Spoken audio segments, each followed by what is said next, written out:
Hey guys, what's up and welcome back to High Functioning Slightly Faded.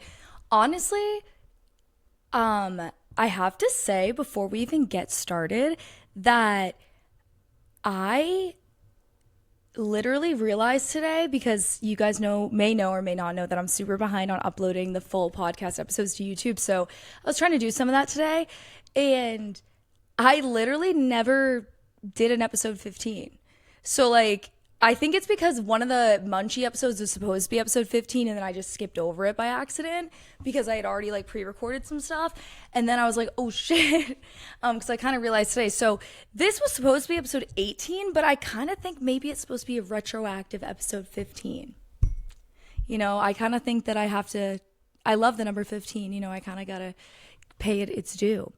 But, anyways, I'm thrilled to announce to you guys today that I'm reporting to you from my brand new laptop.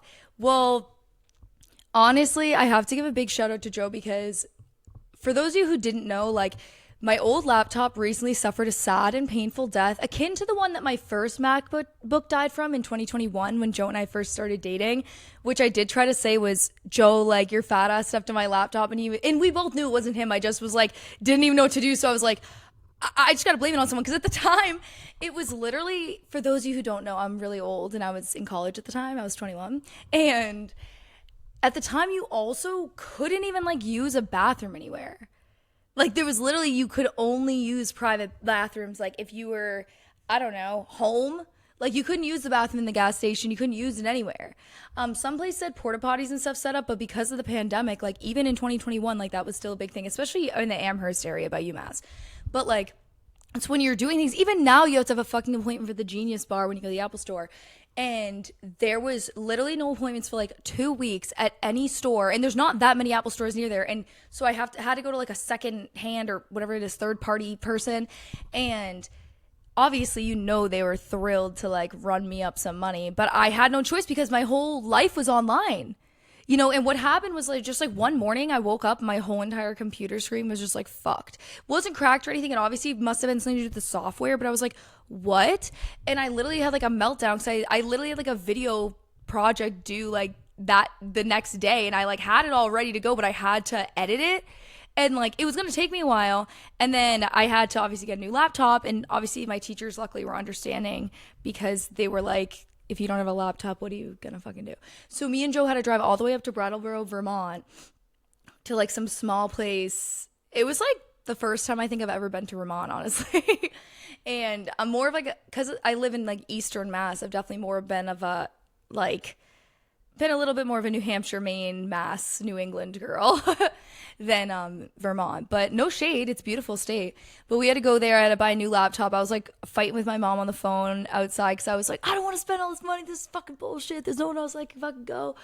And because it's a lot of money to drop on a new laptop, especially when you're in college and you have no money. Even now, it was a lot of money because I have money and I still don't have any money. Do you guys get what I'm saying? And this time it was similar, but it was a little bit different. It actually, after I got that other laptop, I found out a few weeks later that there was something wrong with the generation of laptops that I had, but it was just I was too busy with school to even fucking deal with that, honestly. But I have to say, I was not at fault that first time. The laptop just died because of that technical issue. This time, my stupid ass was sitting on this couch, actually very close to where I'm sitting right now, and I literally just pulled the charger out of the wall by the cube, and it was swinging around, and I had it, but then it very slowly, and it honestly really didn't hit the screen that hard, but the prongs definitely hit the screen. And so there was a nice beautiful little crack in the bottom left corner of my screen, and so the entire longitudinal and latitudinal axis, or whatever, vertical and horizontal axis of my screen from where that crack mark was just fucked. So it's I could still do a couple things which made it easier for me to transfer everything over. And the guy was he was well, it's probably gonna cost you $500 to get a new screen. And I was okay, well then I'm not gonna fucking do that. Because I was saying to Joe, I'm if it's only $300, it's still a lot of money and it would suck, but it's not half as much money as it is to just get a new computer. And at that point, and I was trying to save up to get a new computer, but it's just everything is so expensive. It was not happening anytime soon unless I got my mom Santa to get it for me for Christmas. And I was just like really upset. And I just was like, you gotta be kidding me. But the guy was like, you can get a monitor to connect to it. Like, and that would be like maybe like $200. And I know my parents like have some old monitors and stuff, I think, from like our old family computers that like we just like don't use anymore. But it would be good enough just to be able to like edit the podcast and like, I don't know. I was trying to do my work benefits and like not to sound like a millennial, though I'm just kidding. I don't agree with this generational stereotyping. But I need the big screen for stuff like that, stuff that's important, especially because a lot of layouts on websites and stuff are not as good on the mobile version, especially for things that are like government related and stuff. I will say I did end up doing my benefits on the app because that they actually have a really good app, but that's not usual. It's not normally how things go. But it's like if I was gonna get the monitor and still use my other computer, like I still have the other computer because I'm probably am going to do that. But like we have a 1 bedroom apartment, like we don't have a desk and like we don't have space for a desk or space for me to be like setting up a monitor whenever I was gonna be doing this. You know, like it's already hard enough to put all my stuff away with all the stuff that I have now. It just was unreasonable. So anyways, guys, GoFundMe link in bio. Just kidding, but financially we're hurting, and by we I mean me. It's almost better I have to work the weekend after Halloween, so I can't go out as much because less costumes equals less money spent. You know, at least that's the plus side I've been trying to convince myself that exists. You guys know I love Halloween, and yes, before you guys even begin to wonder, it is past mid-October. Of course, I have a couple Halloween costume ideas, but they're still gonna be a secret for a little longer. Not that there are like millions of people listening to this. I just kind of like to build up the anticipation. But moving on from my IT and Halloween issues, we have many important things to discuss today. So first off, I want to apologize for being horny on Maine, I guess is the way to word it. Not that that wording is any better than what I'm apologizing for. My sister got mad at me for saying hashtag bring back fingering with Conrad Pfister as part of my reflection about the season finale of The Summer I Turned Pretty in my Mungie episode about it. And while I don't like really give a fuck, people loved that shit on TikTok too. And like, I know it was very vulgar of me. Like, I'm not always vulgar like that. Like, sometimes I am, but not always. But like, definitely like, obviously not with my family. But I will apologize to any of you that I made uncomfortable with that. It's just a joke. It's just a joke. You guys obviously haven't seen the fingering fall memes. Like, you just don't get it. You know, Glenn Powell's a big advocate. He is. He is, guys. But honestly, if I made you uncomfortable, though, like, I guess you're either probably related to me, so that's uncomfortable. You're either getting fingered really well, so you don't understand a longing for it, or you've never been fingered, or you've only ever been fingered terribly, so identify which person you are and fix that problem yourself. But moving on, I cannot ignore the most major news in the last few weeks, the King Kylie renaissance. For anyone that is within 4 years of Kylie Jenner's age, older or younger, no, they know the significance of this era, I would say. You know, while Kendall was modeling, being Victoria's Secret Angel, dating Harry Styles, and being a queen of Coachella, Kylie was busy making her own identity within and outside of the Kardashian-Jenner family. This era consisted of brightly colored dyed hair, push-up bras, driving around in Kylie's G-Wagon, Snapchat, Kylie Cosmetics, lip filler, and more. It was a time capsule of an era that no longer exists. So, in preparation of the 10-year anniversary of the King Kylie era, of course Kylie is promoting herself, Kylie Cosmetics, other Kylie merch, and more in the King Kylie aesthetic. It's just like kind of fun. But my first thoughts, am I 16 again?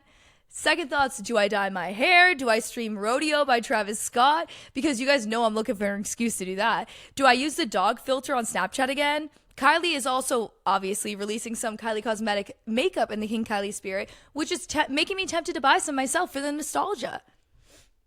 And you guys know I love spending money and I love makeup. But I know that if no one else is loving this the way that I am, Stormy Weber is definitely loving it more than anyone else. Before anyone even asks, yes, I have the OG Stormy eyeshadow palette that Kylie Cosmetics put out in like maybe 2019, 2020.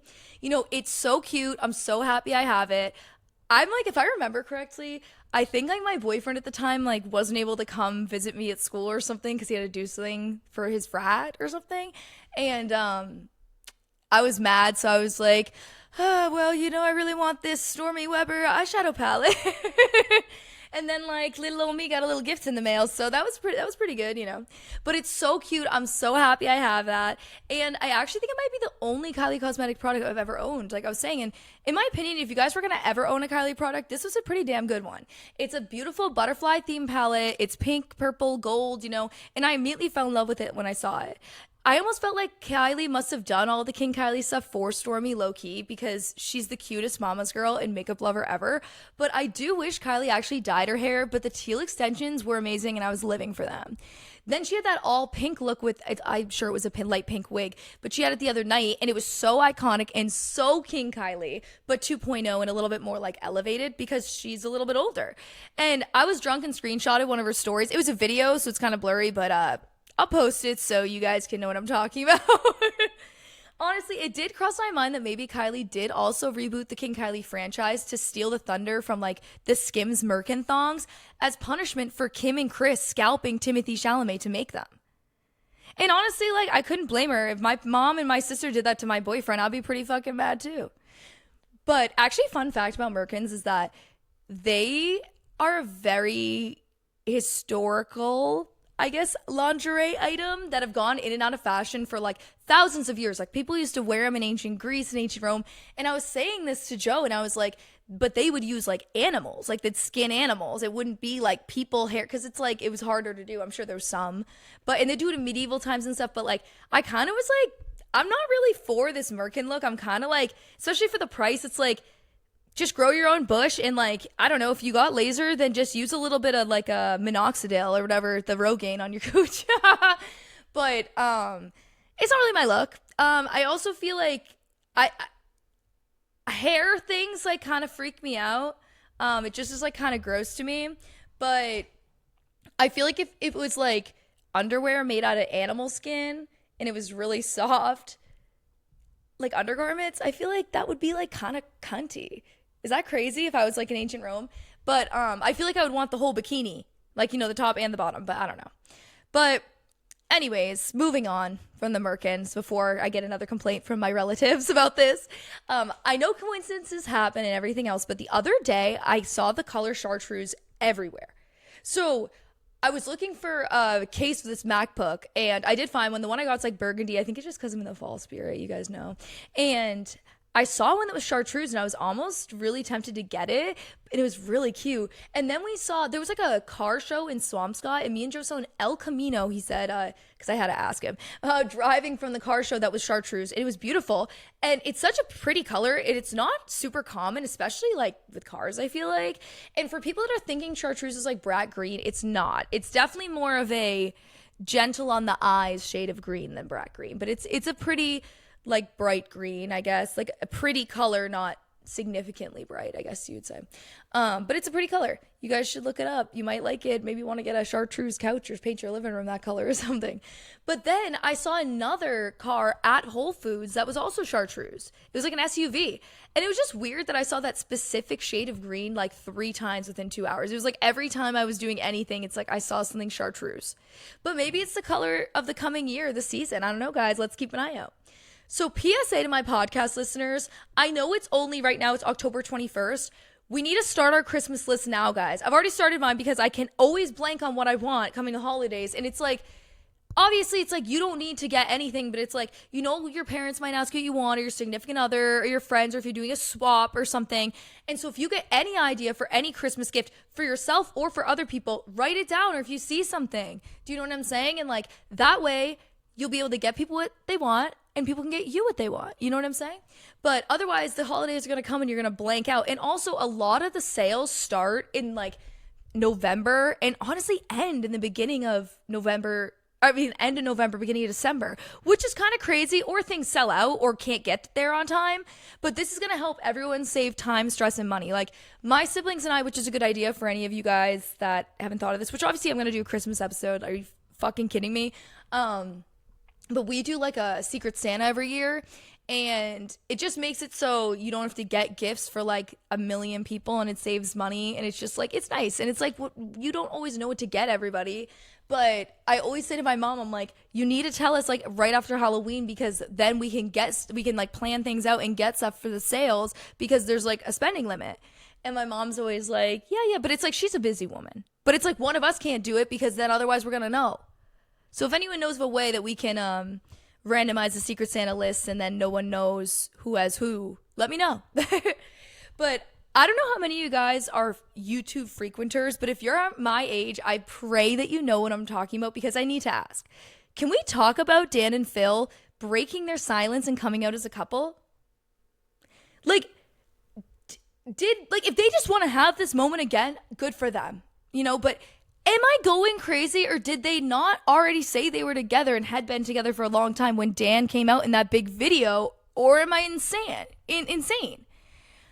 I don't know. Like, just let me know in the comments what you guys think. But I used to love Dan and Phil's videos when I was younger. I used to eat that shit up. The British invasion was real on YouTube, the One Direction, all this shit. But I also watched a lot of American YouTubers. This is actually funny. So with some of my friends recently, someone was just threw this idea out there that was like, how much money would, like, if you were to give someone head for, I don't know, 1 minute, it was 1 minute, but you may have to cheat on your significant other, how much money would it take? And at first the number was like $5,000. We all were like, no. But then it was like $25,000. And then we were like, okay, well, obviously this is not a real scenario, but it's like, what's that movie? Indecent Agreement or something? Hold on, let me look this up.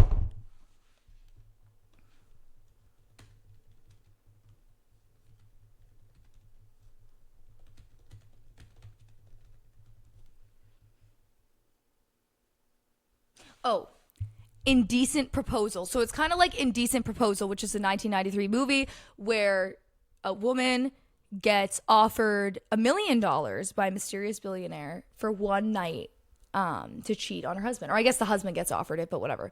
And so that's kind of crazy. Obviously, none of these are real scenarios. We were just like bored or whatever. But we had been debating this or whatever. And we were all just like, why the fuck are we even talking about this? This is kind of crazy. And then later that day, I was saying something, like someone had asked me, like, when you get proposed to, you're probably going to want the whole, like, photographer and everything else. And I was like, I don't know, because I want it to be a surprise. And also, like, I'd rather it was an intimate moment that was personal and sentimental to me than, like, having to have someone there to take the photo. And, like, Joe's sexy and in good shape, and he's not an idiot and everything else, so I know he wouldn't do this. But my biggest fear of all time would be if someone did take a picture of the proposal and the man was, like, not in a 90-degree angle when he was kneeling down. Or, like Shane Dawson, speaking of YouTubers, this is why I was thinking of this, where they're on both knees. That was crazy. But I was talking about that at work, and they were laughing. But I also was just like, you're going to do engagement photos, so it's like, I don't feel like it's 100% necessary. Like when my brother got engaged, him and his wife got engaged like on a mountaintop, and it was so gorgeous. And then someone nearby, they just asked them to take a photo, but like they had the moment like to themselves, which in like my brother's wife was like, I don't even remember what I said. I just was like, because she was like so excited and so surprised and so in shock. She's so cute. But, yeah, it's just like an interesting thing. But anyway, so then I was saying, so I got on the ground and I was saying like, because if they're leaning forward, they're leaning backwards, it just doesn't look right. Like this is the right, like, and then I did like the right angle or whatever, kneel. And I was like, this is the right pose or whatever that you need to be doing. Anything else is like so cringy. And then I was like, do you guys remember when Shane Dawson proposed to Ryland? And, he was on both knees, and then they didn't know what I was talking about because they're a little older than me, but I was like, are you kidding me? And I was like, it's so crazy. And then, like, one of them was like, yeah, I can't even imagine. Can you imagine? Like, you're getting proposed to, and, like, I'm on both my knees. Like, that's insane. And I go, yeah, it is insane. And while you're down there, I have $20,000 if you can give me 1 minute of your time. And then we were just, like, burst out laughing. It was just so stupid. But, yeah, it's a good callback. It's a good callback joke, essentially. But the other day, I was talking to Joe about the fact that we know so many, and I'm trying to think of a nice way to say this because I'm not trying to hate on, like, people that are wallflowers or outcasts or special needs or anything like that, because I don't want that to be what it sounds like. But we all know a lot of eccentric or odd people that have now become like low-key famous, like whether locally or some other reason. And like, I mean people that are strange, like low-key social outcasts, like kind of for a reason or whatever. Like, and it's like these people that you see everywhere, like they know everyone. Like they're not like they're harmless, you know what I mean? They're not like harmful people or anything like that. They're just like so like they just have like, I don't know, you just like can't spend time with them, or like they like a lot of it is like a lot of guys that we know, and then they'll like be hitting up every pretty girl they've ever met ever, and it's like low-key like, are you stalking people because we see you every fucking place? And then it's like you go to the Bruins and they're on the fucking big screen winning fan of the game or something like that, you know what I mean? Like it's just like crazy shit like that all the time. Or like out of nowhere, a friend of a friend of a friend gets a birthday shout out from them, and it's like, oh god, not you too. Like, how do we all know this fucking person? Like, I feel like there's just, we all know a couple of them. So when you get a group together, it's like, shit, there's like 20 people like that out there. But anyways, moving on. If you guys know me, you guys know that I'm anti-ick. Like, whenever that was really first coming up as a trend for people being like, this gives me the ick and everything else, because I just feel like it's super shallow and nitpicky 90% of the time. But I kind of think, from men and women, I've heard men say something, and I get the whole point was that men already break up with women for stupid reasons. But like women get the ick too, and then it like totally shuts them off, and it's like the man running in a backpack or something. It's like, that's so stupid. But like, I kind of understand it because which I never thought I would. But ladies, ask your man what his first car is or was. There's a solid chance your coochie is going to clench shut in a bad way when he tells you. You know, Joe told me he had a 2004 white Jeep Liberty. And I was like, ooh, that must have been a sexy car, because some Jeeps are sexy. And he was like, no, LOL, look it up. And I cannot believe he got as many girls as he did driving that car. Although he did say, I think it died like junior, senior year of high school. So it was a short-lived car. So maybe he didn't until after. I don't know. But like, as far as I knew him, he always was like ladies man. So if he was driving that, I don't know. But okay, guys, so last week I texted some of my favorite pot smoking friends, asking them what their favorite munchie, snack, or meal is when they're stoned. So here's some of the answers I got. Nerds gummy clusters, of course, like basically everybody said this. Ice cream, hot Cheetos, McDonald's. Well, fast food, but McDonald's came up multiple times, and that was also ranked number one. Cookies, sour Skittles, and Muddy Buddies. And honestly, like, I can't argue with any of these answers.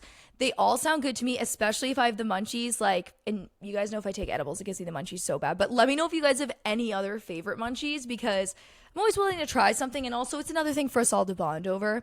But I have to say that, so I was talking to Charlie about this, and he was like, yeah, like, I definitely am going to have to go fast food. This is a really hard question. He's like, sorry for taking so long to respond. I'm like, no, take your time. Like, it's not like a time limit. Like, it's almost a week later. I'm only recording it now, you know? And I was like, just like wondering. And then he was like, I'd say McDonald's number one or whatever. And I was like, I feel like that is so true. Especially nothing beats McDonald's French fries and like a shake or something like that.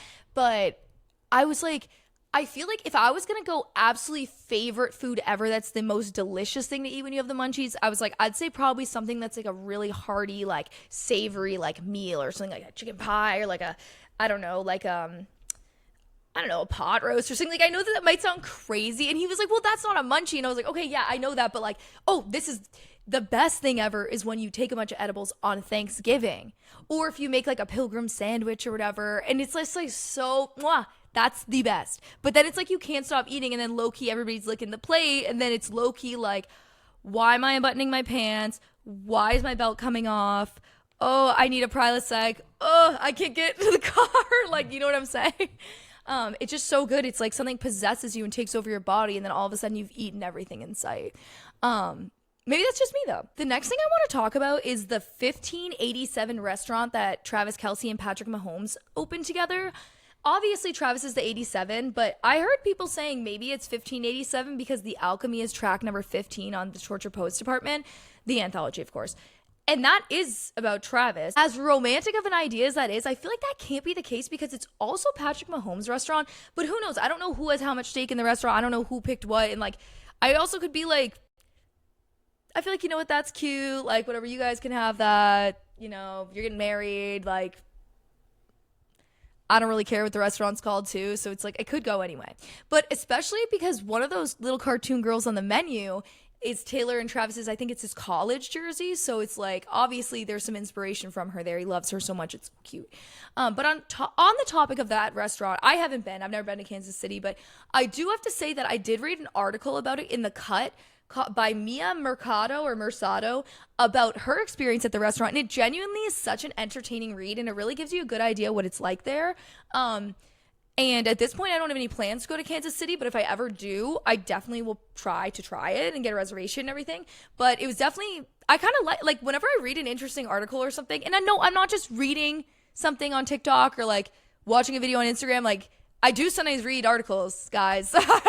I do sometimes, I still know how to read, but whenever I do see a good article, I do like to shout it out. But as I said in my last episode, Taylor and the Life of a Showgirl are getting a ridiculous amount of unnecessary hate just because it's Taylor Swift. People are misogynist, people with the worst taste for some reason tend to be the loudest, etc. It's died down a little bit more, but it's still happening. But it's like, I have to shout out our girl Ruby Rose for defending the hell out of Taylor, being like, as someone who actually fucking knows this showgirl in real life, she literally scrolls GoFundMe and hits fulfill donation like it's the like button. So, as a lifelong Taylor stan, I'm so happy someone with a bigger following said something so kind and so true to her character, other than just like a stan account, from what we've seen over the years. Because it's like, I get it. We don't actually know her, but this is someone who does know her. And people who do know her are always saying good things about her. And she's also been famous for how long? Like, at some point, the mask is going to slip and you're going to see who the real person is. Like, she's a pretty good person, especially for someone with so much money who literally does so much charitable work and everything else. Like, these Taylor haters can go to hell. So I don't know how this next thing came across my feed. I can't remember. Like, I must have seen a YouTube video about it or something, but I want to file. Oh, it's what's legal in your country that's illegal in most places. That's what it was. It was like some kind of Reddit post I saw. It might have been on Reddit, but I want to file Mad Honey under the new things I learned about this week that I had never heard of before. So it originates from Nepal and Turkey. Up in these mountains, especially in Turkey along the Black Sea, there's these hives of bees. I was looking it up, like, because I was like, is this bees? Is this wasp? It said it's bees. I don't know if it's a specific kind of bee that's like just native to these areas, but the reason it becomes this mad honey instead of normal honey is because they're gathering nectar from the rhododendron flowers in those regions.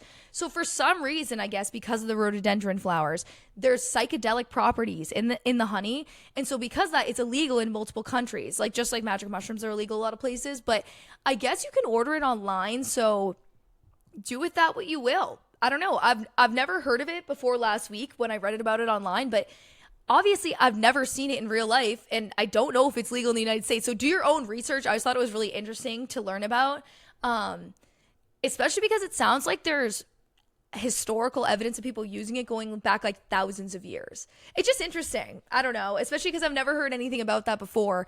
I assume they eat it because it's honey. I don't know if they're like smoking it or something, which would be kind of crazy. I think it would be kind of hard, but I'm not sure. But moving on from Mad Honey, if I ever tried, I'll let you guys know. But to get us all in the spirit of Halloween, I have a list of some of the hottest horror movie villains of all time. Because I know there's a lot of ladies out there who, like, don't really like scary things. But, like, guys, if you watch these movies during the daytime, you can really get in the Halloween spirit. And I gotta shout out, number one, as mentioned in previous podcasts, I have to shout out Christopher Lee as Dracula, the man who single-handedly made Dracula and vampires go from scary to scary and sexy. Like, scary with the sexual undertone of the neck biting to scary and sexy, and then all of a sudden it's like, oh, I want Dracula to bite my neck. Like, it's crazy. Like Edward Cullen, Obviously, we gotta go Ghostface from the Scream franchise because everyone is obsessed with him. The amount of videos I've seen since mid-September that are like, I want whatever, like, Ghostface Man or whatever. I love the Scream movies. Like, I absolutely love them. And I always have. I just think it's hilarious that so many people are, like, obsessed with it. Especially because it's, like, I feel like I get it, but I also, like, get scared when I'm home alone. As you guys may or may not know, me and Joe are rewatching Stranger Things in preparation for the new season. Obviously, we had to. But I gotta shout out Billy in season 3 of Stranger Things. Oh, I also gotta shout out, just coming to me, season 3 of Teen Wolf, Dylan O'Brien. That's another classic horror villain. And as someone who has been Jason from Friday the 13th before and then also had my boyfriend be him when he didn't have a costume, I'm going to shout him out as someone hot too. Because if you guys can like Ghostface, you can like the man behind the hockey mask too. That was his mother in the first movie. Spoiler alert. You guys got to watch those movies. You guys want to watch Scream. You got to watch Halloween. And for those of you guys like, Julie, like, I know you're a straight woman, but why don't you shout out some of the hot women for those of us out there? Or horror like totally revolves around hot women.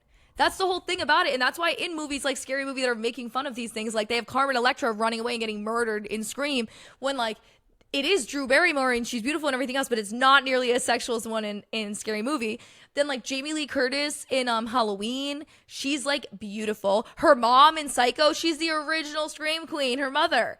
And it's just so crazy. But if you guys love or don't love horror, but maybe you're looking for another reason to binge some horror films to get ready for Halloween, you may be wondering, Julie, where are all the hot guys in horror? So obviously I did list some hot horror villains or whatever, but this is different. For those of us that know horror, we know that they always have hot girls, like I was just saying, but they don't always have hot guys. So some of my horror movie crushes include, fortunately or unfortunately, Billy Loomis, Josh Hartnett, in anything, let's be real, that's the actor's name, but definitely in The Faculty. I just watched that recently. Kurt Russell in The Thing, Johnny Depp in Nightmare on Elm Street with the crop top, Timothy Olyphant in Scream 2, Scott Foley and Patrick Dempsey in Scream 3, Freddie Prinze Jr. and Ryan Phillippe, and I Know What You Did Last Summer, duh. And there's so many more guys. Go watch some horror movies to get ready for Halloween, and let me know who else you think should be on that list, because there's a lot of cuties in the horror industry. So the Patriots are finally good, guys. Woo! Can I get a snaps for the Patriots? So thank God, finally. So now let's hope the Pats being good undoes the curse of fascism that the original dynasty seemed to have, I don't know, bestowed upon America. Because it seems like when New England succeeds for a little bit, the rest of the country has to suffer for the next 10 years, including New England after that. But it's like, it's literally the end of the dynasty is like the rise of fascism, and now they're coming back, and hopefully we're seeing the fall of fascism. Fingers crossed. Shout out to everyone who went to the King's Day parade. That is so awesome. I'm so happy for you guys. I wish I could have gone. I had to go to the Genius Bar. And I'm sorry, I know that might not sound like an excuse to many of you, but you don't even know how hard I was crashing out over my laptop. And you know that I'm always supporting all that other shit. Like, come on. This is your reminder to start rewatching Stranger Things from the beginning. The new season comes out next month and it's so fucking good. Maybe be one of those characters for Halloween. I've seen it so many times because it's like every time the new season comes out, because it is spaced out, I'm rewatching the whole thing. And it is so good. It's one of those things, it's like, you know it's good, but it's like, am I going to rewatch this and it's going to be as good? Does this hold up? It is so good. It's so great. And it's definitely worth the rewatch. I hadn't watched it in a while. And Joe was trying to be like, oh, yeah, you can rewatch it. Yeah, have fun. And I was like, well, we'll get me in the mood for Halloween. And it's also the new season's going to come out. And I want to be refreshed on everything that happened. And then it's like, he's like, don't watch it without me. He's like, I'm getting hooked by this. I forgot it was so good. I'm like, yeah, I know. And then it's like the other night I went to bed and this motherfucker watched almost a whole episode of a season finale without me. And I'm like, what? And he was like, I just went up and got up, went to bed. And I said, you said, let's go to bed at the end of the episode. The episode ended. I got up, went to bed, brushed my teeth and everything. And then you stayed in there. I thought you were playing Fortnite. And he was like, oh no. Hoo. And I was like, fuck you, bro. It wasn't a big deal. I just rewatched it, but it's not like I haven't seen it before, but it's so good. And it's like, we're both really enjoying it a lot, and we're on the last season before the new one. And so, I don't know. It's just exciting, and I love Stranger Things. So, guys, watch it if you haven't yet, and rewatch it if you have and you're getting ready for the new season. So, one of the scariest ideas my intrusive thoughts have ever introduced to me is, OMG, what if, I can't believe I wrote this down. What if someone is looking through the peephole right now? Then I have to look through the peephole, and then I scare the shit out of myself. And no one's ever there. God bless.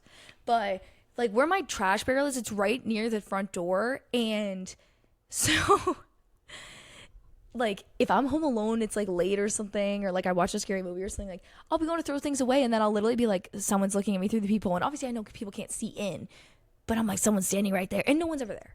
But it scares the shit out of me every time. And every time I look. And every time it's like, well, what kind of game am I trying to play with myself?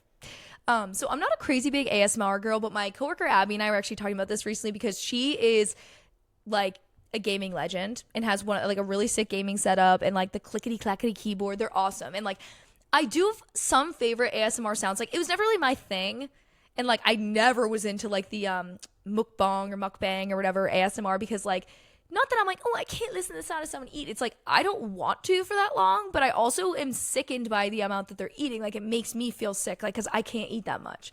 But some of my favorite ASMR sounds do include that are not gross, like 80s, 90s, early 2000s, or like the aesthetic chunky style keyboards clicking. Part of it is definitely nostalgic, especially because we grew up with keyboards like that. But it's just like click, click, click, click, click. I love it. And then like the sound of hard wax breaking. This because I broke wax like dripping down a candle the other day, and like the cold wax, and it just sounds like that crack. It's just so perfect. Breaking open a York peppermint patty. If you do it right next to your ear, it's like. It's awesome. It sounds so good. And if you take two icicles and rub them together, almost as if you're gonna I don't know, use two sticks or pieces of flint to start a fire, that's a good sound. And also like ice skating on good clean ice, which is part of the reason I think Barbie and the Magic of Pegasus is one of my favorite Barbie movies. Although I was saying to Quinn, because I did post something on my story about it, I was like, I think that it's just like every Barbie movie is like my favorite Barbie movie, except for the ones I haven't seen just because I haven't seen them. Like, honestly, like they're all good and it's like they're so nostalgic. Oh, I also love the sound of fire cracking. I do like the sound of roller skates. I'm trying to think of one more. I really put a lot of thought into this. One time we used this as a icebreaker at camp one year when I was filling in as an interim counselor. And I had said the thing about the keyboards and they all were like, what? And I was like, it's like click, click, click. And I was like, you guys got to look it up. It's a really satisfying sound. If you haven't heard it, come on. And I'm a fast typer, so it's like good for me. So this is just a memory that I remembered recently, but junior year of high school, I had this low-key nutty AP and Vie-Sci teacher that would assign us monthly projects, which at first sounds totally normal and like reasonable for an AP class. But this woman assigned the monthly project for November to be dig 2 to 3 feet into the earth and glue the vegetation, like the grass at the top, then the dirt, soil, rock, sand from each layer of land and put it onto a plank to show the layers of the earth.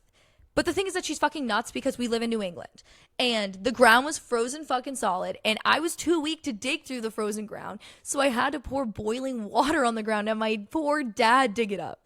And I did mine earlier than most people, like, because I thought about it before the end of October because I started panicking. And so you guys know I'm an anxiety case and I was such like a kiss ass in school as far as like I needed to get things done and be really good at it. And like, it just was crazy. And she'd be like, oh, well, I told you guys about it in September, but it's like, okay, but we're not going to read the description for every project. Like it should be we should have done this one in September. Especially because the one she had us do in September, I think I might have mentioned this on the podcast before, that she had us, oops, I hit my computer. She had us like go outside and take pictures of like, it had to be at least like 30 of the local wildlife in the area. And they had to be on the list or whatever that she gave us. But the problem was that it was a really bad drought and everything was dead. So it was like hard to identify some stuff. And then it also was like things just didn't grow or they were dead. It was literally everything was crunchy. And we were like, God damn. And I was like, you know what? I'm just going to do my best. I'm going to submit it. I'm going to be like, literally everything in my neighborhood is dead. I don't know what to tell you. But something that's funny about that project where you dig in the ground and like glue the dirt on a stick or whatever is that one of my coworkers, one of my classmates grabbed one of the other student example projects that she had on the whiteboard and turned it in and under his name and got 100%. It's like, I wish I had the balls or the brains to do that, but I was too much of a goody-goody. But it's also like, I think it's okay for me to say this because I'm not name dropping and we've only been out of high school for 8 years or something. I don't fucking know. But moving on to everyone's favorite segment, my slightly obsessed list for this episode, which is good because Joe's going to be home from work soon and I want to hang out with him and I got to make dinner. That's why I have to look all pretty for Joe coming home. But moving on to everyone's favorite segment, my slightly obsessed list.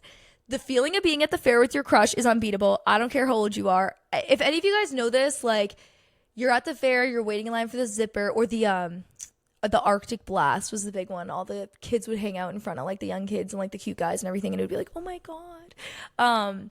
It just was, like, unbeatable. But it's, like, even going with my boyfriend of almost 5 years, and we've gone a million times, like, and I've gone, like, every year of my life except for COVID, like, that really means a lot to me, you know?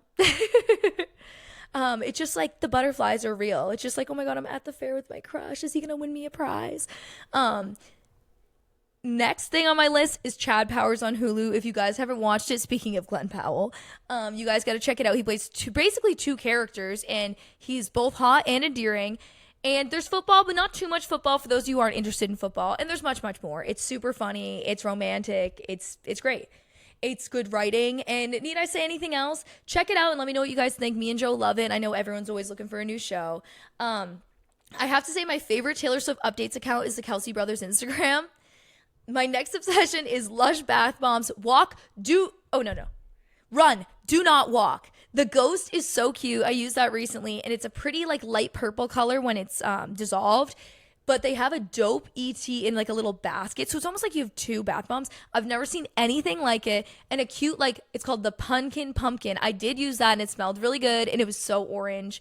It was, what did I say to Joe? I think I said it was like devilishly orange or something. I loved it. It was so good. My next obsession obviously is Stranger Things. This is a Steve Harrington stand podcast and a Joe Keery loving safe space, okay? And I'm so team Sabrina and Joe Keery if they are together. And if they're not, no big deal. If they're just hooking up like Harry and Zoe Kravitz, who knows?